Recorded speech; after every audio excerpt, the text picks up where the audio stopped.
요즘 얼굴 비율 이야기할 때 빠지지 않는 단어가 바로 롱안부죠. 중안면부가 길어 보이는 얼굴을 이렇게 부르면서 육준서 씨까지 언급될 정도로 밈처럼 번지고 있는데요. 이 구간이 길어 보이면 나이가 들어 보이고 피곤해 보이는 인상이 가장 특징적인데, 눈 아래 그림자가 강조되면서 중안면부 길이가 더 길어 보이기 때문입니다. 그리고 얼굴이 평면적으로 보이게 됩니다. 그리고 인중이 길어 보이고 입이 작아 보이는 느낌도 함께 동반될 수 있습니다.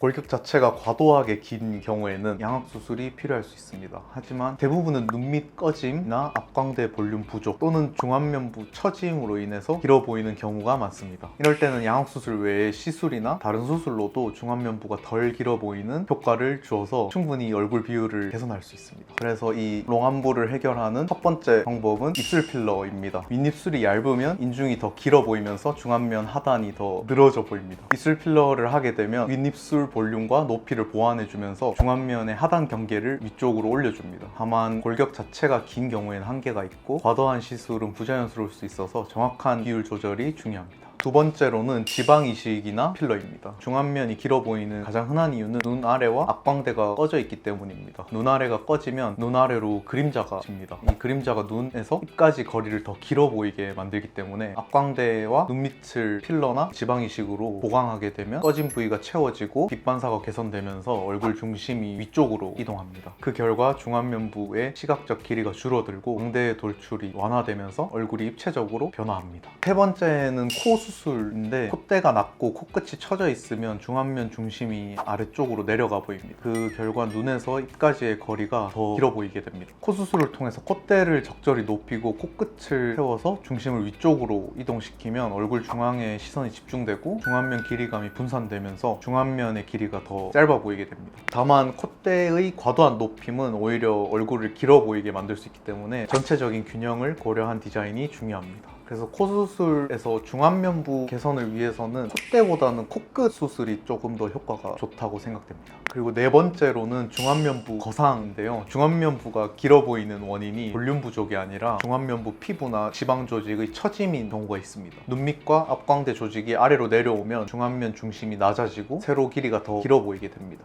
이 경우에는 필러나 지방 이식만으로는 근본적인 해결이 어렵습니다. 이런 경우에 중안면 거상을 시행하면 내려온 구조를 위로 이동시키고 눈밑과 앞광대를 동시에 올려서 볼륨도 채워지면서 중안면 중심을 재설정합니다. 그 결과 눈 아래부터 입까지 길이가 더 짧아 보이게 됩니다.